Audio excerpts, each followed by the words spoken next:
this chapter, The Rise of Nationalism in Europe. It is about, आज हम जो Europe का मैप देखते हैं, मोर और लेस ऐसा एक स्टेट, यानी कि this is France, this is Spain, this is मतलब की जर्मनी, ये जो मैप है, how did it get into the shape? We started off with a very important print. ये पेपर में कई बार आया हुआ है as a pictorial question. This was just a print. मतलब ये एक पेंटिंग था, एक इंसान ने एक प्रिंट बनाया था जिसका नाम है फ्रेडरिक रोश, मतलब की शोरे. ये नेम लिखे हुए हैं. Very very important, class 10. This is, ये तब था जब ऐसा कुछ हुआ नहीं था. Eight that time he had made this print जहां उन्होंने लिखा है कि God, Lord Jesus is watching them. And जो nations है, if you see there are flags. ये जो flags हैं, they belong to single nation and they are living in a democratic socialist republic. उस वक्त ऐसा सोचना was a utopia. अगर आप right side में देखें, the words are written. Utopia का मतलब होता है any vision which seems to be unrealistic, मतलब सच्चाई से दूर. लेकिन ऐसा हुआ. जो हम पढ़ेंगे वो यही है कि ऐसा हुआ. लेकिन ऐसा कैसे हुआ, that is the entire chapter all about. Then we read about the question that what were the measures taken by the French revolutionaries to establish a single nation state. Nation state मतलब जैसे आज हम लोग उसको country बोलते हैं. Belonging to one single area, sharing culture, sharing language, sharing belief. And this question is one of the most repeated one with 3 or 5 markers. बहुत ज्यादा repeated है, मतलब I can't even tell कितनी बार. You look into 5 years, you'll definitely find this question.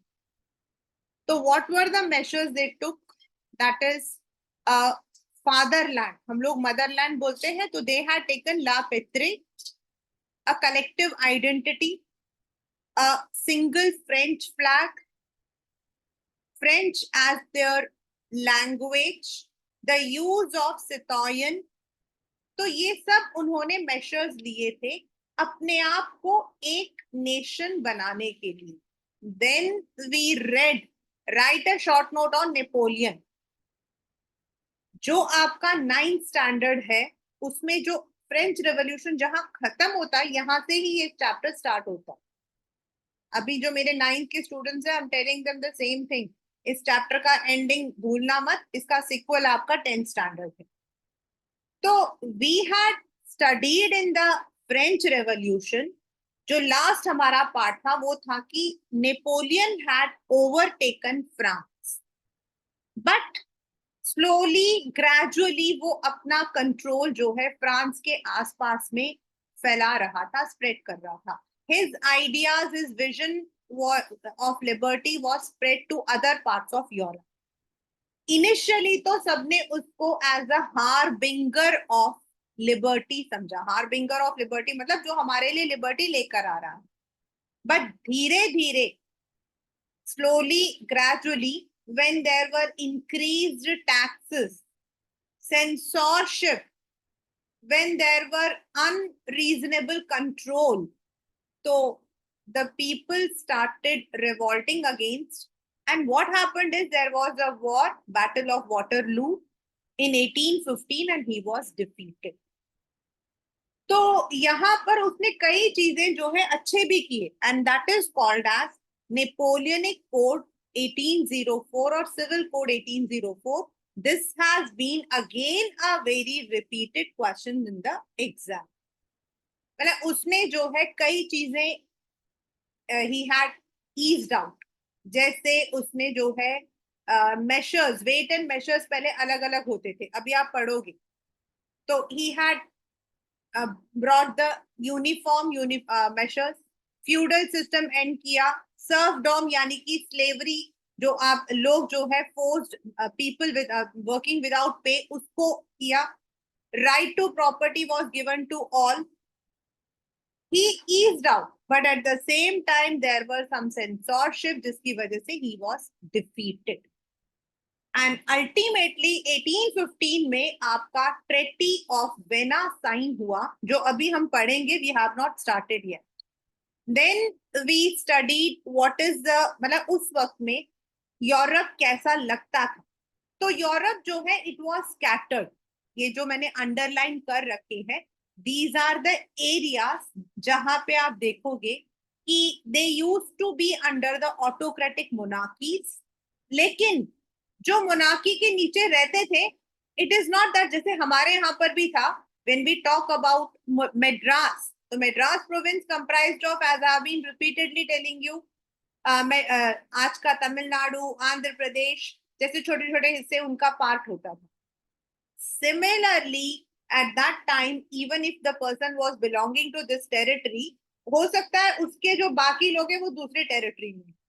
तो people having similar language, culture, belief, वो एक साथ एक एरिया में नहीं रहते थे. उनके रूलर्स अलग अलग होते थे.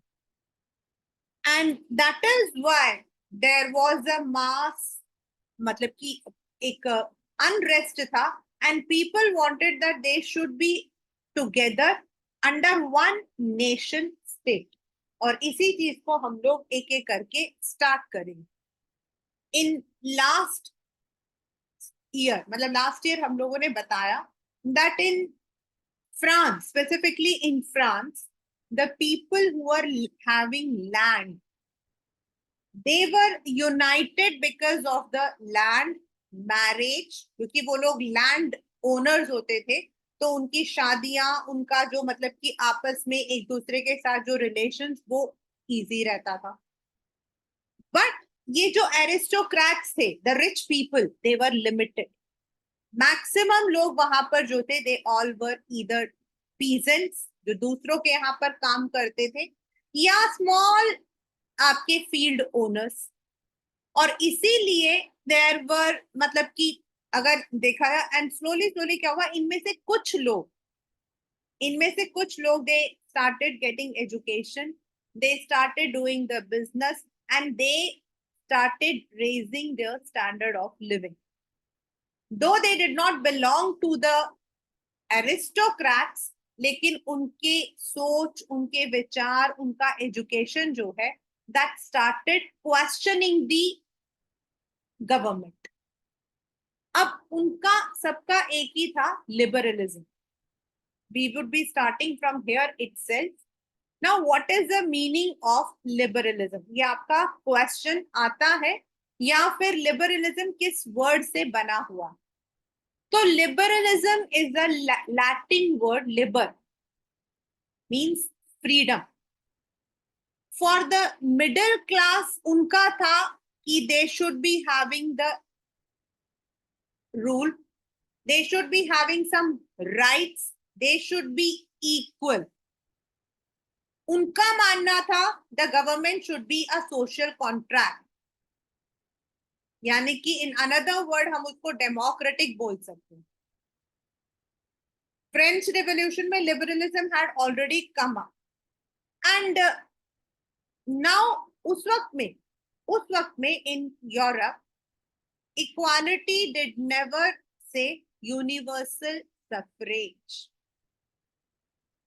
Means in the political sense, अगर हम कहते हैं, even in India also, अगर मैं कहती हूँ मेरा political right क्या है, तो the very first right which I get is I have the universal adult franchise, and that is the first political right I get it. तो वहां वो चीज नहीं थी, that was not there, because the women, the non-propertied people, उनको rights नहीं मिलते थे as per the National Assembly. However, Napoleonic Code went back to limited suffrage and reduced, मतलब थोड़े टाइम के लिए there was, but नेपोलियन ने बिल्कुल विमेन को तो माइनर का स्टेटस दे दिया, and only the husbands, fathers, they were given. तो इन पॉलिटिकल सेंस अगर हम कहें तो liberty was not there at that period. Now, let us come to the economic from where we actually have to start. In the economic sphere, liberalism stood for freedom of, ये आपके paper में 1 marker में आया था बच्चे. This came in the exam. Means, what do you mean by economic liberalization? यानी जब आप बिजनेस करते हो तो there should be freedom. Unnecessary tariffs, unnecessary taxes should not be there. They wanted the abolition of state-imposed restrictions on movement of goods and capital.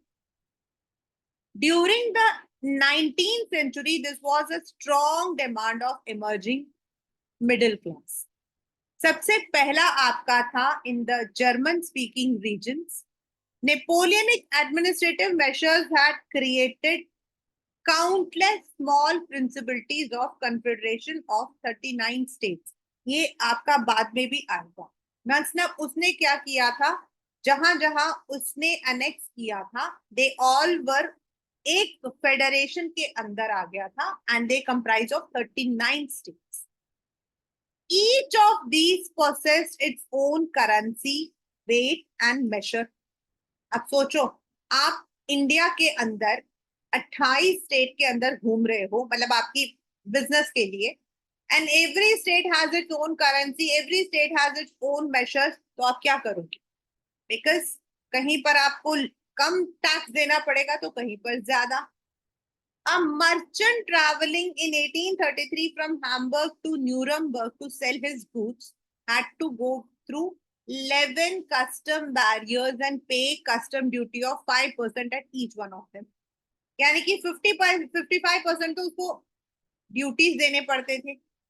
And duties were often levied according to the weight or measurement of the goods. और जो weight और measurement होता था वो भी अलग होता था. As each region had its own weight or measurement, it involved time consuming calculation. जैसे क्लोथ का जो मेजर होता था उसे बोलते थे एल. 1 मार्कर क्वेश्चन है ये, 1 marker question. What is L? The measurement of cloth. कहीं पर 1 L was 54.7, कहीं पर इट was 55.1, तो कहीं पर इट was 65.6. तो जितना आप मानोगे उतना आपको जो है according to that reason you have to pay the taxes. So this means you are spending more than what you are earning. There was no uniformity. और यही यूनिफॉर्मिटी जो है नेपोलियन लेकर आना चाहता था. Such conditions were viewed as obstacles to economic exchange and growth for the new commercial classes who argued for creation of economic territory, unified, allowing unhindered movements of goods, people and capital. मतलब liberalization रहना चाहिए. How do we have the liberalization? Class 10. अब India के अंदर भी there were these problems. I don't know how many of you are aware about it. India में भी ये प्रॉब्लम थी. अगर आप कश्मीर से सामान लाते थे, ठीक है, आप कश्मीर से एप्पल ला रहे हो and you are selling it in Maharashtra, तो आपकी जो ट्रक होगी वो कश्मीर, पंजाब, हरियाणा, राजस्थान, गुजरात होते हुए नीचे जा रहा है. And each of these areas had their own state taxes. और पहले हमारा क्या होता था, अर्लियर 2017 से पहले आपका जहां से स्टार्ट हुआ जहां तक एंड हुआ वो सारे जगहों पे आपके टैक्सेस आपके होते. तो a person had to pay double triple taxes. But 2017 के बाद when GST was implemented, it gave uniform tax. और ये टैक्स होता है आपका सोर्स पर, जहां आप बेच रहे हो वहां पर. तो अब स्लैब हमारे 5, 12, 18 एंड 25% का स्लैब है, depending on what kind of goods it is. But पहले क्या होता था, the taxes were double triple because you have to pay according to the states. तो ये प्रॉब्लम से क्या होता है, जो गुड्स की कीमत होती है वो डबल हो जाती है। And definitely it also adds to the economic problem of the trader, क्योंकि उसको हर जगह कैलकुलेशन करना पड़ता है। But now it has been eased. यही आपका वहां जर्मनी में भी था कि अगर किसी को 39 स्टेट्स के अंदर एक स्टेट से दूसरे स्टेट में बिजनेस करने के लिए जाना पड़ता था, अपने सामान को सेल आउट करना पड़ता था, तो he had to pay different taxes and according to different measures. इसीलिए इसीलिए I have written very very important, in 1834 a customs union or zollverein was formed.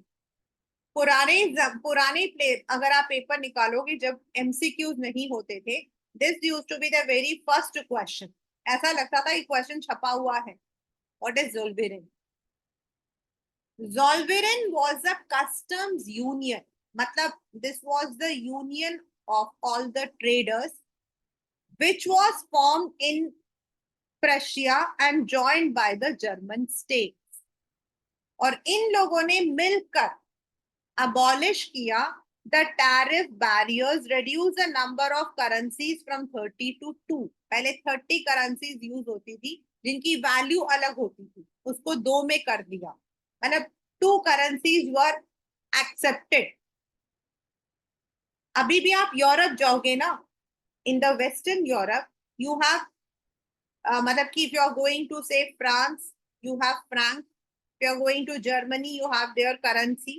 But they also have a federal, एक आपका EU euro होता है, which is applicable to all the states। अगर आपके पास euro है तो आप फ्रांस में हो, स्पेन में हो, स्विट्जरलैंड में हो, ऑस्ट्रिया में, जर्मनी में आप यूज कर सकते।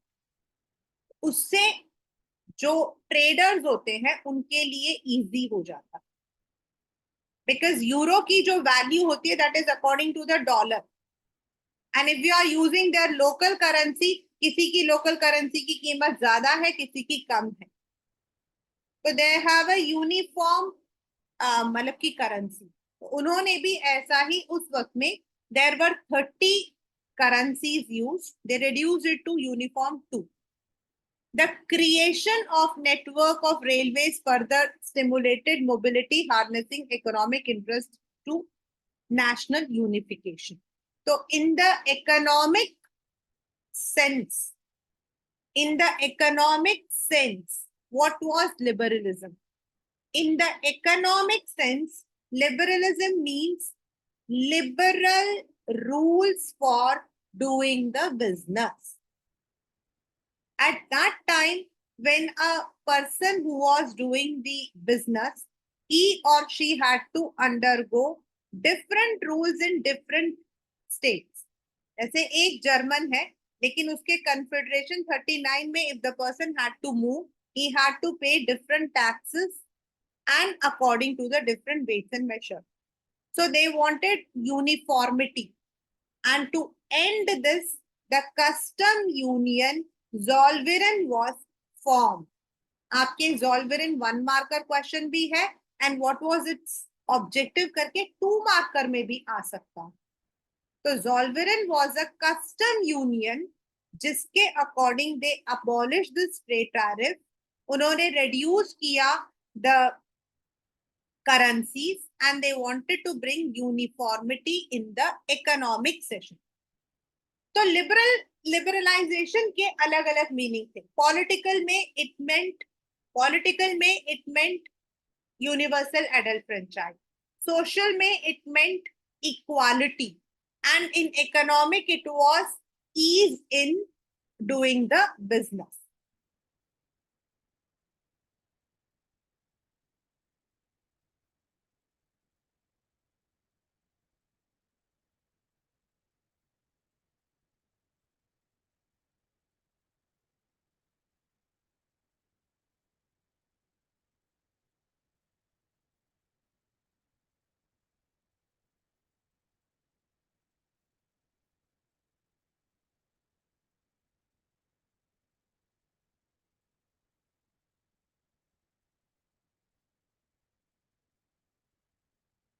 These were the three kinds of liberalization जो उस वक्त लोग चाहते थे.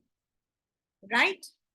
Now हम लोगों ने इससे पहले पढ़ा that Napoleon had been defeated in the Battle of Waterloo. अब फिर क्या हुआ? What happened to France? Following the defeat of Napoleon in 1815, European governments were driven by the spirit of conservatism. मतलब वो लोग वो पुराना जो आपका regime था उसको लाना चाहते. The old kind of regime, जो tradition, जो church customs, उनके according जो है wanted. Conservators believe that established traditional institutions of state and society like the monarchy, the church, social hierarchy, property and family should be preserved. वही आपका जो है होना चाहिए जो पहले बोरबोन डायनेस्टी के दौरान था. The same thing.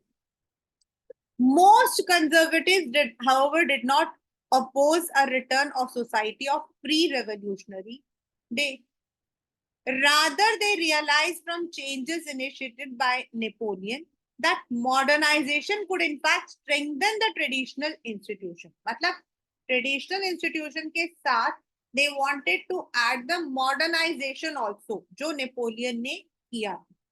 It could make state power more effective and strong. मतलब होना monarchy ही चाहिए, होना state का church के ज्यादा power होने चाहिए, but with the modernization. A modern army, मतलब जो वो लोग चाहते थे, a modern army, efficient bureaucracy, dynamic economy, abolition of feudalism, serfdom, ये वो लोग चाहते थे with autocratic monarchy. मतलब they did not want to go for democracy. Under monarchy they wanted these changes should be there. तो इसको उन्होंने कैसे किया? In 1815, ये आपका 1 मार्कर क्वेश्चन है कि when and by whom was the Congress Congress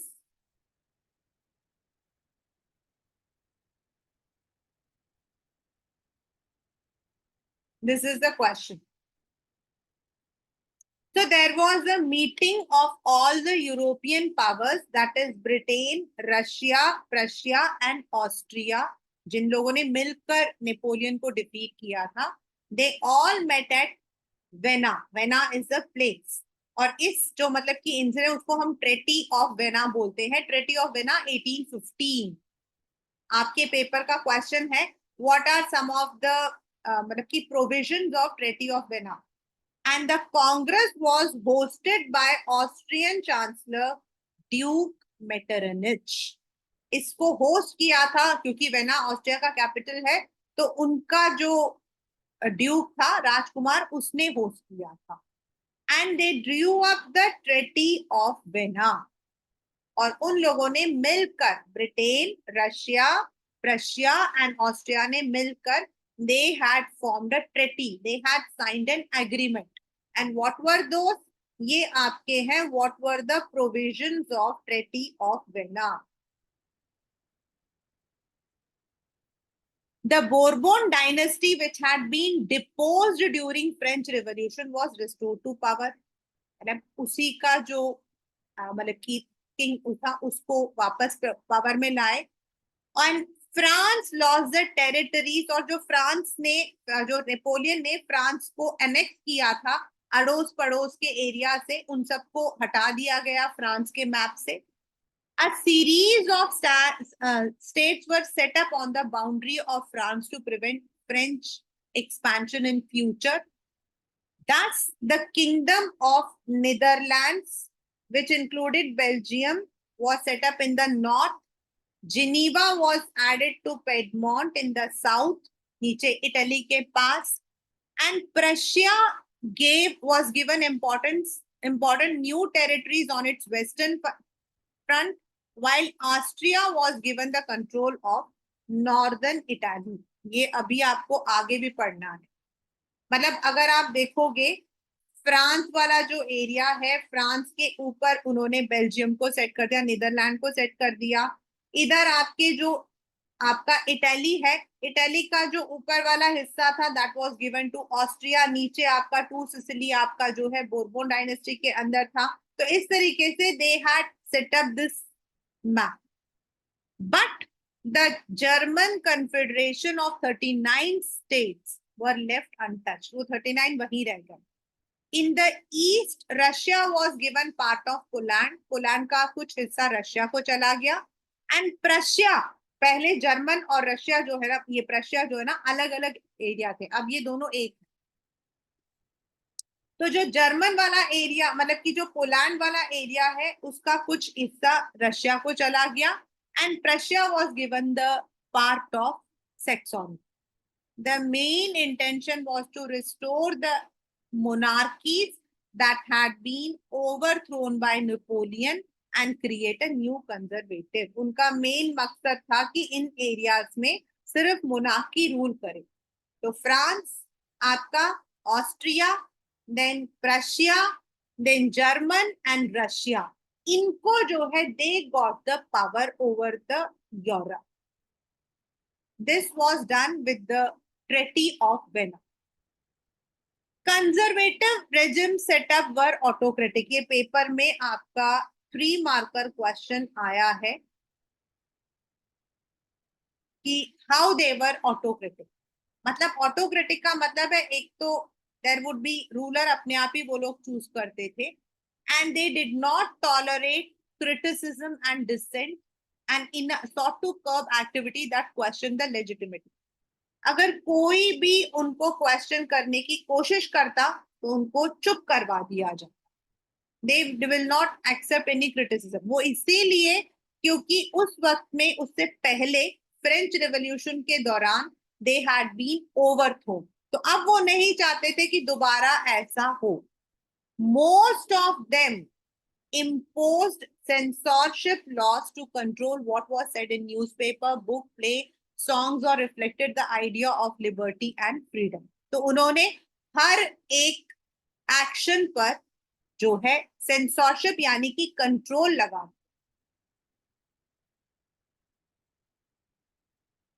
The memory of French Revolution nonetheless continued to inspire liberals. But जो liberals थे, conservatives कौन थे? Conservatives were the one who believed, मतलब कि the autocratic regimes, जो चाहते थे church, monarchy, aristocracy should be in power with modernization. And liberals were the one who believed in, जो ऊपर हमने पढ़ा, social, political and economic liberty. तो ये जो है one of the major issues taken by liberal nationalist who criticise the new conservative was freedom of the press, क्योंकि वो अपने आइडियाज को फ्रीली एक्सप्रेस नहीं कर पाते। So this was the difference between liberals and आपके कंजर्वेटिव। ये वाला जो पैराग्राफ है class 10, you can have 2 questions. एक तो यही आया है, this has come as it is. The conservative regimes were autocratic. Explain. So you have to explain all these points. And second question जो आपका आया है वो है कि what is the difference between conservatives and liberals? Now you can see there is one caricature. यहाँ पे लिखा हुआ what does this caricature trying to depict? ये लिखा है the club of thinkers. मतलब ये लोग सब सोच रहे हैं। What they are thinking is the plaque on the left bears the most important question of today's meeting. How long will thinking be allowed to us? Do you understand what does it mean? It means उनका कहना है कि भाई हम लोगों की सोच कब तक हम आजादी से सोच सकते हैं। Means freedom of speech. The board on the right says the rules. Silence is the first commandment to avoid eventuality where a member of this club may be succumb to temptation of speech. Muzzles will be distributed to members upon entering. आप देख सकते हो कि they all are wearing the mask. तो वो कहते हैं भाई चुप रहना ही बेहतर है। तो this caricature is giving us the meaning of censorship. अगर आप चुप नहीं रहोगे तो maybe you are punished. So this caricature is telling about the censorship that was imposed by the conservative regime, right? अब आपके नेक्स्ट आता है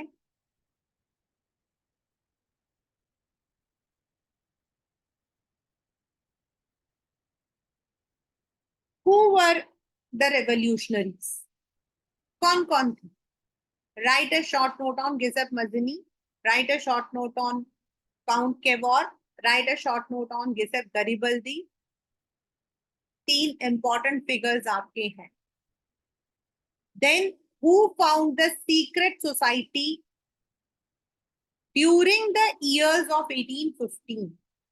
The fear of repression drove many liberal national underground. मतलब अब उनके ऊपर तो censorship था, they cannot openly express their views. तो क्या कर सकते हैं वो लोग? तो वो लोग छुप जाते थे. Secret societies sprang up many European states to train revolutionaries and spread. तो चुपचाप से ट्रेनिंग होती थी. To be revolutionary at that time mean a commitment to oppose monarchical that had been established after the Vienna Congress and fight for liberty and freedom. So they all wanted to see the creation of nation state as a necessary part. लेकिन openly they could not revolt. इसीलिए secret societies आपकी बनती और ऐसा ही secret society आपका बनाया था गिसेप मजिनी ने.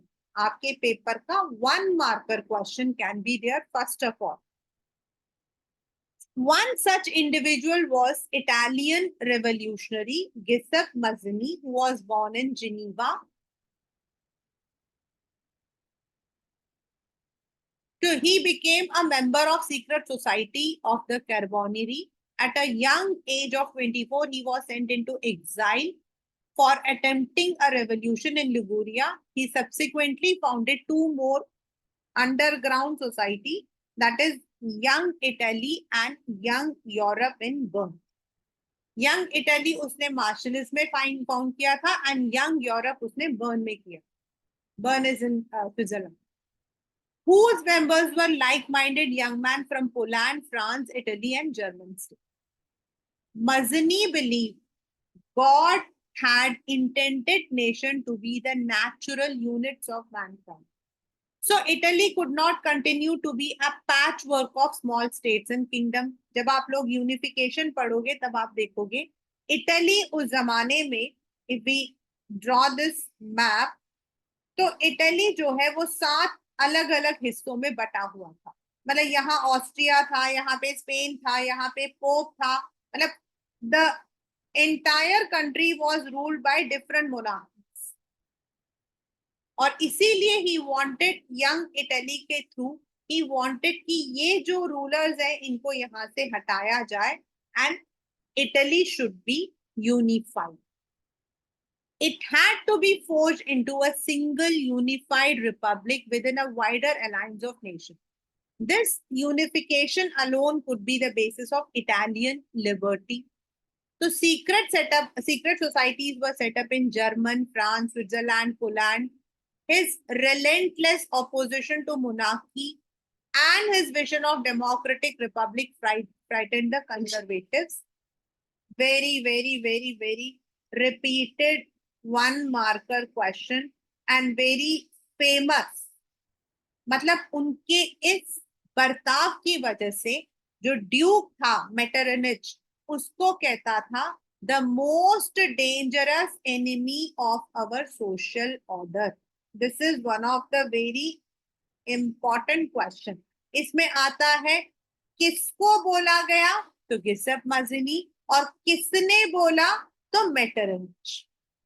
गिसेप Mazzini was called as the most dangerous enemy क्योंकि कंजर्वेटिव को डर लगता था कि भाई अगर हम इसको फ्री छोड़ देंगे तो what will happen is that maybe the people again, क्योंकि वो लोग अभी फ्रेंच रेवोल्यूशन से बाहर नहीं आए थे, they were very scared. So they were scared कि if we allow such revolutionaries, तो हो सकता है कि there is one more revolution in Europe and उनका power खत्म हो जाए. So they wanted to suppress such revolutionaries. Now आपका जो next है, which I'll be taking as the last for today, is the independence of Greece. This concept comes either in one mark, मतलब कि when was Greece recognized as an independent state, या under which treaty it was, और दूसरा write a short note. As conservative regimes tried to consolidate their power, liberalism and nationalism came to be increasingly associated with revolution in many regions. वो लोग सब मिलके रह रहे थे conservatives.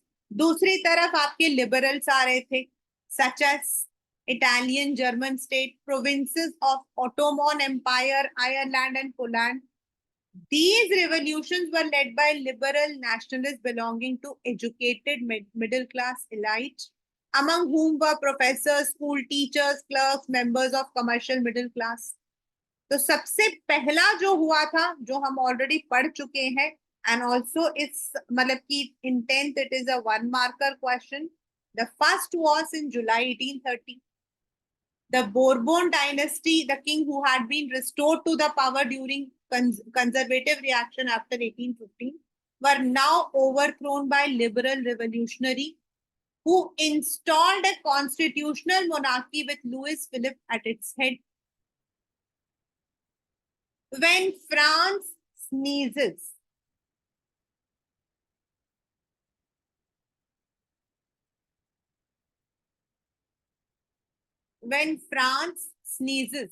the rest of Europe catches cold. Who quoted this? Metternich. इसका मतलब क्या होता है? What is the meaning of it? Means even if there is a small change in France that affects the entire Europe, that spreads to the entire Europe. आपको पता है कि जो मतलब कि कोल्ड होता है, that easily वो जो है फैल जाता है. तो उसका कहने का मतलब है कि जब फ्रांस में छींक होती है तो पूरे यूरोप को कोल्ड हो जाता है. इसका कहने का मतलब है even a small spark in France spreads to the entire Europe. और ये आपका फ्रेंच रिवॉल्यूशन जब स्टार्ट हुआ था तब हुआ था व्हेन द लिबरल रेवोल्यूशनरीज जो थे उन्होंने कॉन्स्टिट्यूशनल मोनार्की किया था, बैसिल वाला. आपको याद हो, it was there in the Bastille. जब बैसिल पे लोगों ने अटैक कर लिया था एंड जो लुइस फिलिप था, he had to agree to the national assembly to form a constitutional monarchy. The July Revolution sparked an uprising in Brussels, which led to Belgium breaking away from UK of the Netherlands. और उसके बाद Belgium अलग हो गया था. मतलब France में जब ये रेवोल्यूशन स्टार्ट हुआ तो उसका असर कहाँ हुआ? बेल्जियम में हुआ. और ऐसा ही हुआ an event that mobilized national feelings about the educated elite across Europe was Greek War of Independence. Now, what is Greek War of Independence? I have already written here. Greek जो है बहुत पहले, मतलब अगर हम लोग हिस्ट्री पढ़ते हैं, not this history, a general, तो Greece was one of the oldest civilizations. आप देखो ग्रीक गॉड, आपके ऋतिक रोशन को ग्रीक गॉड बोला जाता है because Greek and Greek god Greece, they were all considered as one of the ancient civilizations. And इसीलिए when Greece became part of Ottoman Empire, so Greeks were not happy. क्योंकि Greece का अपना एक civilisation था and Ottoman empire was an Islamic state. तो वो लोग इस्लाम की स्टेट के साथ नहीं रहना चाहते थे। They wanted that their country, their area should be separated. लेकिन they did not have any role models, they did not have any leaders. जैसे हमारे यहाँ वैसे महात्मा गांधी, जवाहरलाल नेहरू, सुभाष चंद्र बोस, ऐसे कोई नहीं। They all were the common people, in fact the writers, poets, जिन्होंने Greek को सपोर्ट किया एंड अल्टीमेटली इस सपोर्ट ने ग्रीस को एक इंडिपेंडेंट नेशन जो है बनने में हेल्प किया। Greece had been part of the Ottoman Empire since 15th century. The growth of revolutionary nationalism in Europe sparked off struggle for independence about Greek also. Nationalists in Greece got support from other Greeks living in exile and also many West European who had sympathy for ancient Greek culture. Poets and artists lauded Greece as the cradle of European civilization. Cradle का मतलब क्या होता है बच्चा? झूला। Cradle का मतलब क्या होता है आपका? झूला, जिसके अंदर बच्चे को झुलाया जाता है ना, उसको हम क्रैडल बोलते हैं। तो it is said to be the cradle, मतलब द civilization started in Greek. So many people who were not even belonging to Greek, they even supported against this Muslim empire. The English poet Lord Byron organized fund and even went to fight in the war where he died of fever. Finally, the Treaty of Constantinople 1832 recognized Greece as an independent state, independent nation. But बाद में फिर से problem आई थी which led to the end में पढ़ोगे, which led to the first world war. तो Greek का जो एक how it got is its independence was not any movement, it was not any specific movement from Greek. It was that they were unhappy and they wanted themselves to be a separate nation state, क्योंकि उनका अपना एक culture था। And many Europeans, many poets, many people supported them. जो लोग, जिन लोगों को exile भेज दिया था, वो भी, कुछ यूरोपियंस, वो भी, everyone considered that Greek should not be under the Ottoman Empire. And this support was even by the poets like Lord Byron, who even fought a war. And ultimately, Greece was recognized as an independent state. तो ये आपका जो पहला था वो है आपका Greek. उसके बाद आप लोग पढ़ोगे अबाउट द पीपल, उन्होंने अपने लैंग्वेज को, अपने कल्चर को, अपने म्यूजिक को कैसे नेशनल फीलिंग के लिए लेकर आए। And then you would be going towards one by one, that is आपका Germany, then Italy, then Britain, then आपका the First World War. So till now what we have done today is, सबसे पहले हम लोगों ने पढ़ा that Europe was not a map which we see today. The people living in Europe were scattered. People belonging to similar culture lived in different places. There was no uniformity, whether it is currency, whether it is governance. Most of them were under the aristocrat monarchies who were absolutist. Absolutist का मतलब क्या होता है? जिनका वो, मतलब कि there is a dialogue ना, जो कह दिया सो कह दिया. So that is their, so they would not be resenting any kind of criticism.